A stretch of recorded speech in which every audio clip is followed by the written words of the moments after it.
My name is Peter Berninger, and I'm honored and proud to have Peter Qvortrup from AudioNote here in AB Showroom's listening studio today. Peter, hi. Hi. Pleasure to have you. Well, thank you.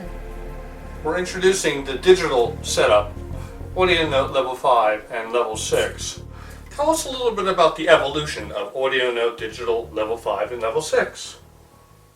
Well, initially we were never going to make a digital product because I thought digital was rubbish.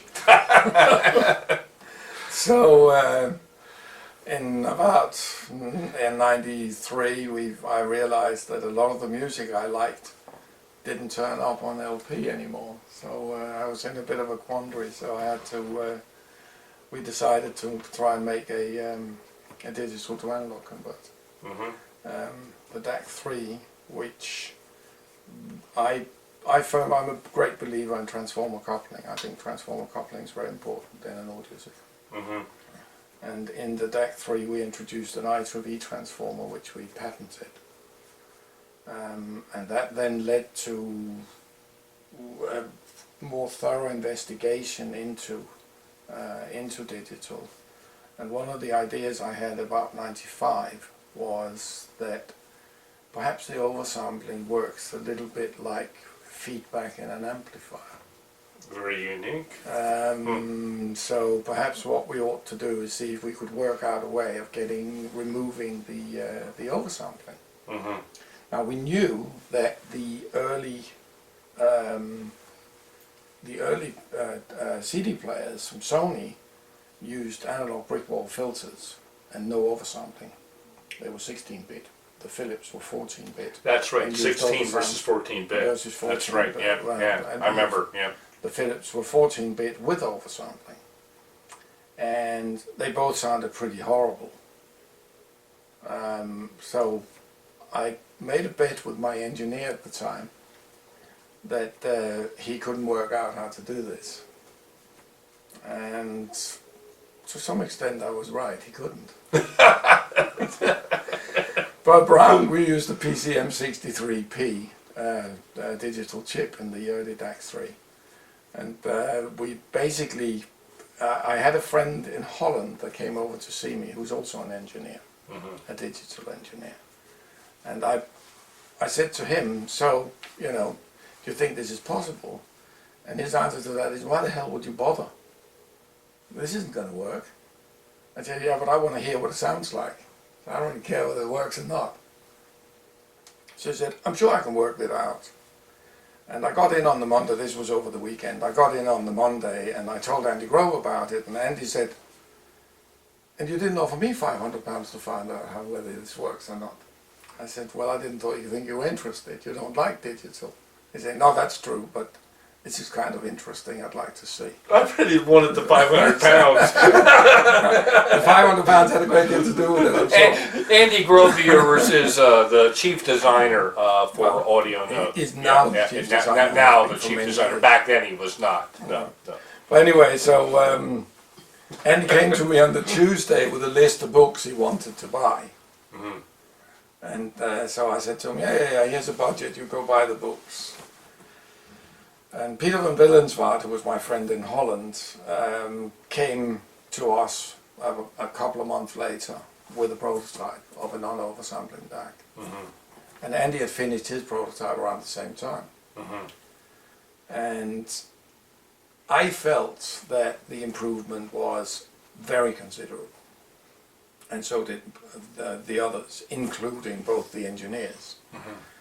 I preferred Andy's solution. It was simpler and easier to implement, and two, it had some sonic advantages I felt over Peter's. Although Peter still sounded pretty good, so I had to fork out 2 times £500, which was a bit hard work at the time.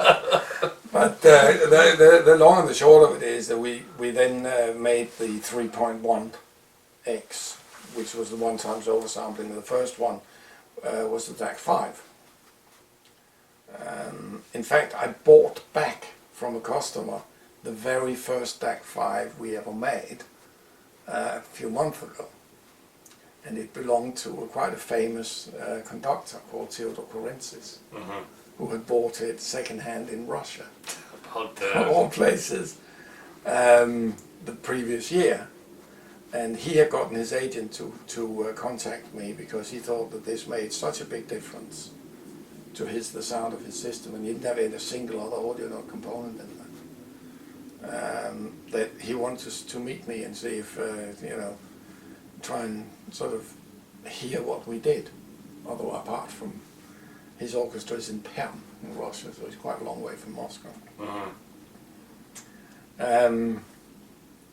But we basically, the history of this has then been that as we realized that removing any type of it, or any attempts to correct what is in the raw data,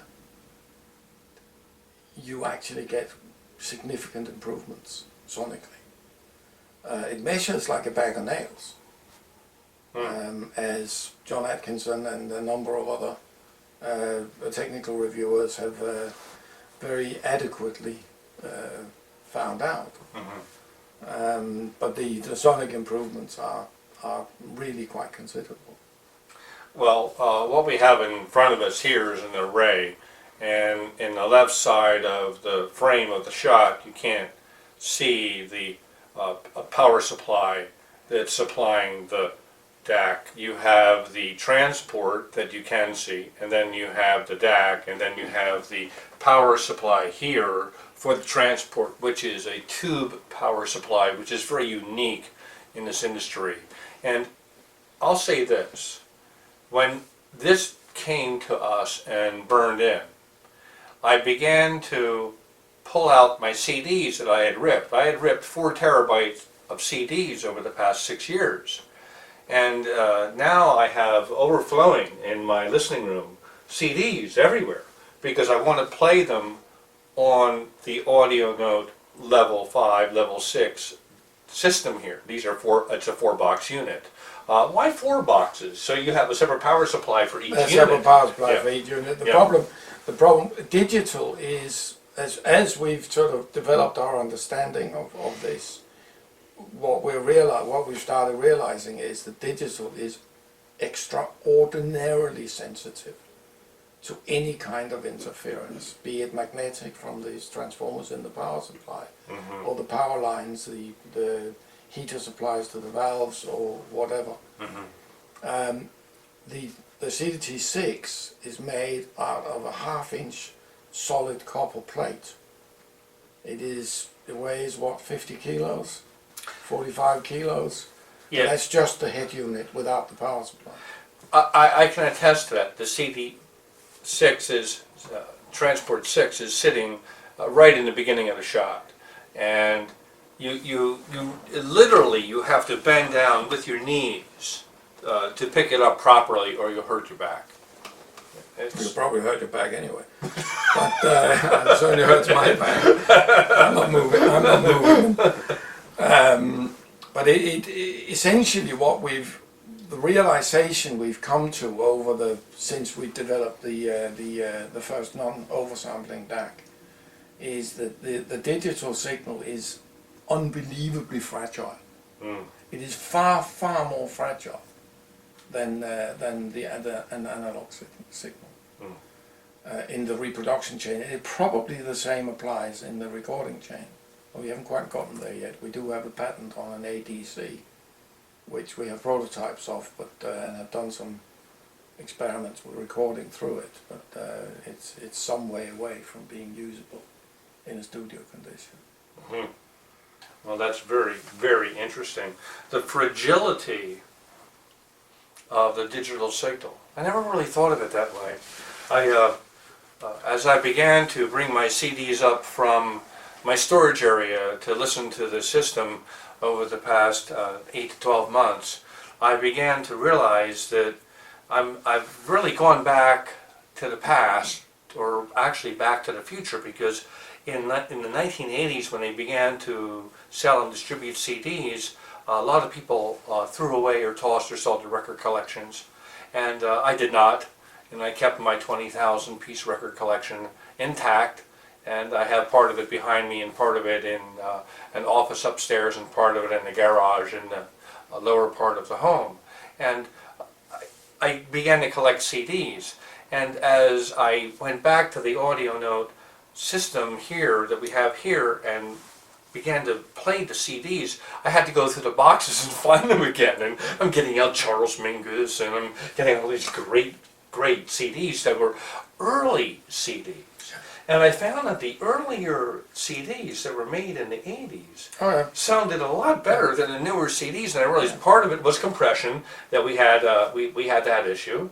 And then we had other issues as well. And explain that to us, please. Well, I don't know whether you can explain that 100%, but I have a few collectible CDs on the market now, and most of the classical CDs, for example, that are collectible are all AAD. They're not ADD. So all the later remastered, tidied up, whatever versions are generally inferior sonically to the early transfers.